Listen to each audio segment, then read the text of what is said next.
আব্দুল কাদের জিলানী রহমতুল্লাহ আলাইহি, আব্দুল কাদের জিলানীর মা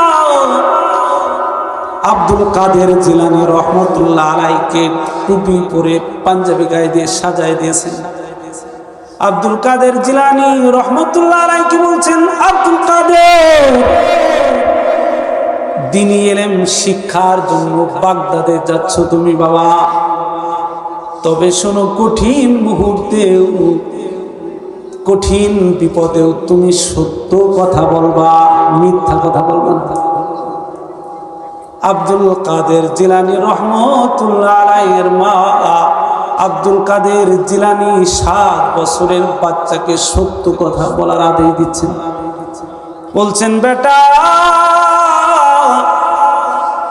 সুদূর বাগদাদে তুমি দ্বীনি ইলম শিক্ষা করার জন্য যাচ্ছ, সেখানে কঠিন বিপদেও তুমি হয়তো পড়তে পারো, তবে এই কঠিন বিপদেও তুমি সত্য কথা বলবা, মিথ্যা কথা বলবা না। কারণ তুমি আলামিন নবীর উম্মত, তুমি না সরকারে দো আলম মুহাম্মাদুর রাসূলুল্লাহ সাল্লাল্লাহু আলাইহি ওয়াসাল্লামের উম্মত, বিশ্ব নবীর উম্মত। নবীজি ছিলেন সত্যবাদী, মহা সত্যবাদী, যার কারণে মক্কার কাফেররা নবীজিকে কখনো পাগল বলেছেন। আনতা মাজনুন, মুহাম্মদ তুমি পাগল। নবীজিকে কখনো জাদুকর বলেছে, কিন্তু নবীজির চরিত্রে কালি রোপণ করতে পারে নাই। নবীজিকে তারা সত্যবাদী বলেছেন, মহা সত্যবাদী ছিলেন বিশ্বনবী সাল্লাল্লাহু আলাইহি সাল্লাম। তাই আব্দুল কাদের জিলানী রহমতুল্লাহ আলাইহির মা আব্দুল কাদেরকে বলে, বেটা তুমি আলামিন নবীর উম্মত, বিশ্ব নবীর উম্মত, বিপদে পড়লেও তুমি মিথ্যা কথা বলবা না, সত্য কথা বলবা। প্রিয় ভাইরা আমার, আব্দুল কাদের জিলানী রহমতুল্লাহ আলাইহি কাফেলার সাথে রওনা দিয়েছেন। আব্দুল কাদের জিলানী রহমতুল্লাহ আলাইহি যাইতে যাইতে ডাকাত দলের কবলে পড়ে গেছেন। ডাকাত দলের লোকেরা আব্দুল কাদের জিলানী রহমতুল্লাহ আলাইহির কাফেলার সাথে যারা ছিল সবার মাল সামানা সব লুণ্ঠন করে নিয়েছে, ডাকাতি করে নিয়েছে।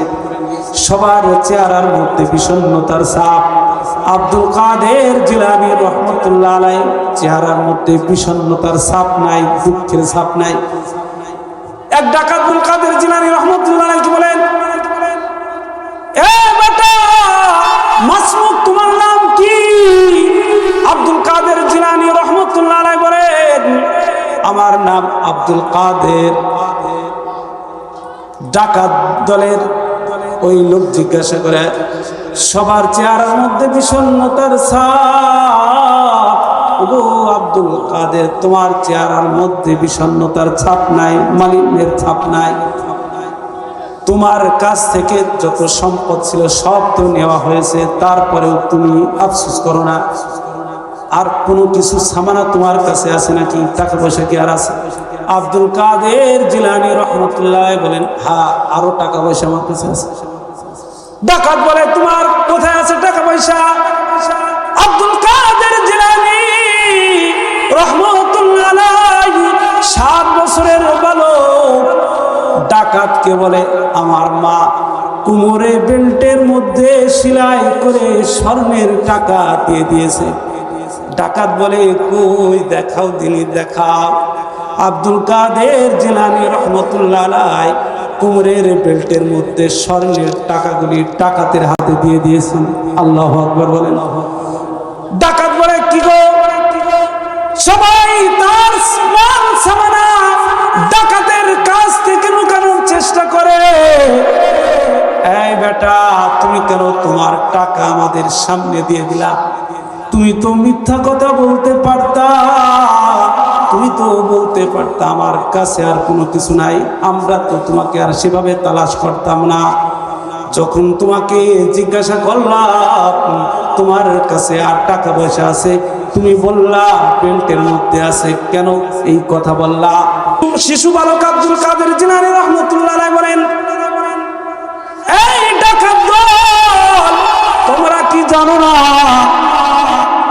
আমরা হলাম, আমি হলাম আলামিন নবীর উম্মত। সুবহানাল্লাহ বলেন। আমার মা বাগদাদে লেখাপড়ার জন্য পাঠানোর সময় আমাকে বলে দিয়েছে, আব্দুল কাদের, যদি কঠিন বিপদেও পড়ে যাও তাহলে সত্য কথা বলবা, ওয়াকুলু কাওলান সাদীদা, সত্য কথা বলবা, মিথ্যা কথা বলবা না। মায়ের ওসিয়তের জন্য আমি সত্য কথা বলেছি। আমি বিশ্ব নবীর উম্মত, আলামিন নবীর উম্মত, মিথ্যা কথা বলা যাবে না, তাই আমি সত্য কথা বলে দিয়েছি। ডাকাত দলের লিডার দূর থেকে বিষয়টি লক্ষ্য করে পালকের কাছে আসছে, আব্দুল কাদেরকে বলে, আব্দুল কাদের, কেন তুমি সত্য কথা বললা? বলে, মায়ের ওসিয়ত, বিশ্ব নবীর নসিহত, মিথ্যা কথা বলা যাবে না, এই জন্য সত্য কথা বললাম। ডাকাত দলের লিডার অন্যান্য ডাকাতদেরকে ডাক দিয়ে বলে, কতদিন আর বাঁচবা? একদিন তো দুনিয়া থেকে চলে যেতে হবে, তবে ঈমান নিয়ে, কালেমা নিয়ে মরতে পারলে জান্নাত নসিব হবে। তাই আসো আমরা সবাই পাক্কা মুমিন হয়ে যাই। এই শিশু বালক আব্দুল কাদের হাতে আমরা পাক্কা মুমিন মুসলমান হয়ে যাই। আল্লাহু আকবার। ছোট্ট বালক সত্যবাদী হওয়ার কারণে সত্যের প্রভাব ডাকাত দলের উপরে পড়েছে। কথা বলেন ঠিক কিনা?